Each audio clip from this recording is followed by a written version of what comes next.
You know, electing presidents is kind of like adopting middle-aged dogs. Just about the time you're used to having them around, then you turn around and they're gone. So, you're all seeing the same thing. I am there. And unfortunately, it looks like it's going to be settled via lawfare and the courts. We don't know what's going to happen. Who knows? But what we can look at is the continuing and ongoing culture war and the fact that the far left is continually losing ground. And one thing you can see is when 70 million or almost 70 million people come out in support of President Trump, this is far from over. So you can see this headline, "We'll get effing torn apart again in 2022. Democrats livid in leaked caucus call after crushing election losses." House Democrats were livid during a Thursday caucus call after the so-called blue wave they were promised by pollsters evaporated, and they lost several seats. And polling is dead. Okay? Never take another poll seriously. And think about the prognosticators you listen to as well. Who made predictions that said, "Oh, there's a blue wave, oh, there's a red wave, Trump and Sly"? I didn't hear anyone, or no one I followed, said, "Oh, it's going to be Bush-Gore a la year 2000. Nobody called that. So keep that in mind about people's predictions about what's going to happen. So we have here, according to the AP's Erica Werner, Virginia Rep. Abigail Spanberger was reportedly the most vocal, reportedly complaining that, quote, "We lost races we shouldn't have lost. Defund the police almost cost me my race because of an attack ad.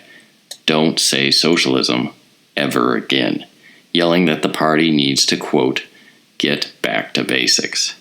So you can see this, and during the debates, one thing President Trump was successful is he got Biden to repeatedly disavow the far left.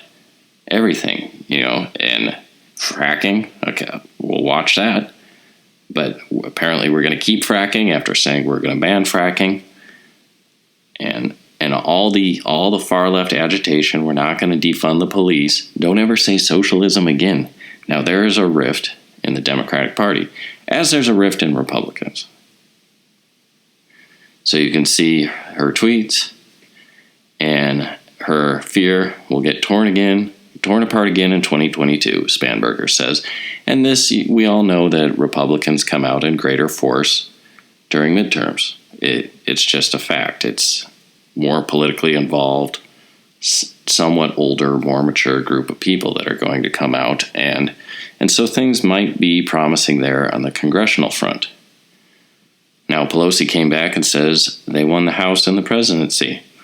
Apparently true, but we'll see. "We have a mandate," Pelosi says before getting off the call. That you do not.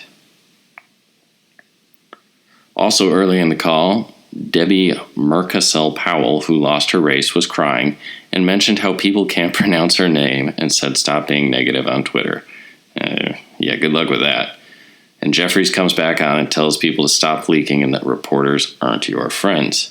According to The Hill, centrist Democrats are now talking about throwing their support behind a challenger to Pelosi, with two prominent Democrats telling the outlet they are reaching out to their colleagues about backing Hakeem Jeffries to take Pelosi's place. "He's the only one prepared and positioned to become Speaker," one of them said. "He bridges moderates and progressives better than anyone, and most importantly, he's not Nancy Pelosi." No, actually, most importantly, he gets moderates, apparently, because what Biden was, and you can see the wisdom in running the guy, is he was the Pepsi to Donald Trump's Coke. This was just put up a mainstream, main brand, name brand candidate and get as many votes as you can. And, well, like I said, nothing's settled, but it seems to have worked. So heading into the polls, Pelosi enjoyed the overwhelming support of her caucus, facing no threat of a speakership challenge, and this is the cost of losing. And this is the cost of letting this far left stuff metastasize. And it's only getting worse because every dirty trick seems to have paid off. And so they're going to continue doubling down. And most people, when you talk on issues, are tired of the actions and activities of the far left. It's just the culture hasn't yet caught up to the idea that these are people supporting Democrats, and Democrats are allowing it to happen. That liberal relative you have that you say, after the fact they established a foreign country in Seattle, doesn't that concern you? The Democrats allowed this to happen. Their response to me was, these are just difficult times. People don't yet see the connection between the culture and the policies. So, work continues. So not only did Democrats lose a number of their most vulnerable members, they had not picked off a single Republican incumbent heading into Wednesday evening. The results immediately emboldened Republican leaders who accused Pelosi and her party of being out of touch with the country, and Democrats on and off Capitol Hill were licking their wounds and questioning the strategic decisions that guided their party's message throughout the campaign. BLM is less popular than ever. The NBA thinks they're going to drop that messaging. And, we'll see. We'll see. The identity politics stuff is really sour in a lot of people's mouth. But again, the culture doesn't seem to have caught up to the politics yet. So perhaps Democrats should have mentioned their crowning achievement, Trump's impeachment, even once during the election. Instead, they mysteriously swept it under the rug. Because what they impeached Trump for is what Biden is actually guilty of.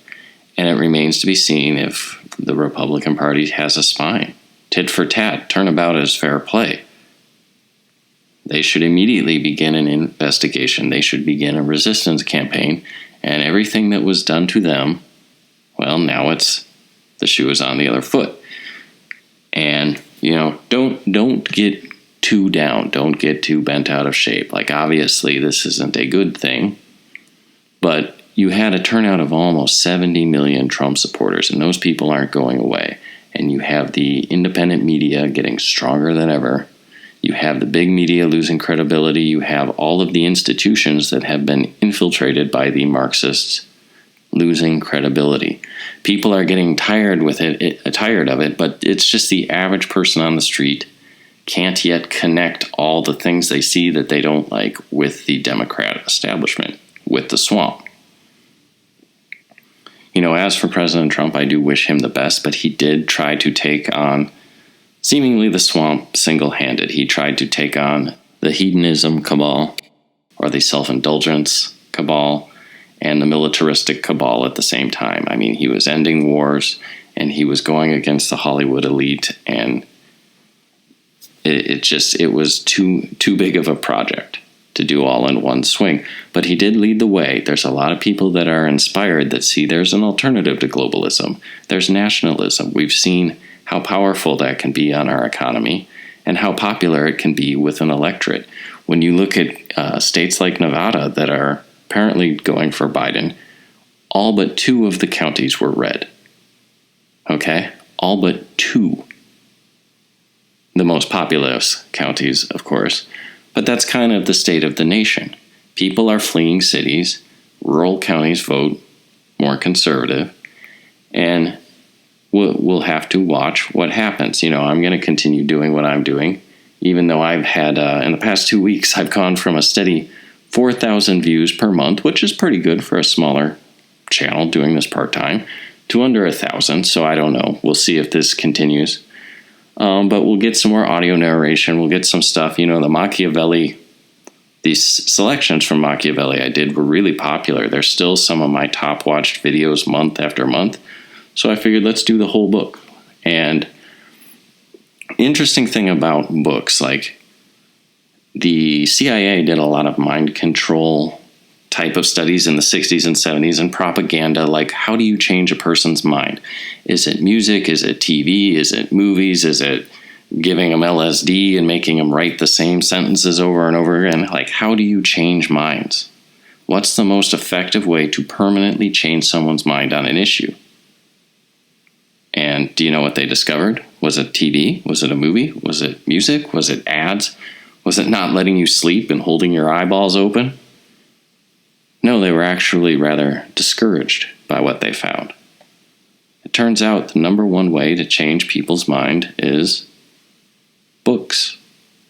People form their worldview based on books. And not just any books, but the books that are good. And that's why it's important to turn to history, to turn to our past, and look at what the great minds have passed down to us. And so, we'll just keep going, keep working, keep pointing things out. Don't get too down on it. And just remember, nobody knows what the future holds.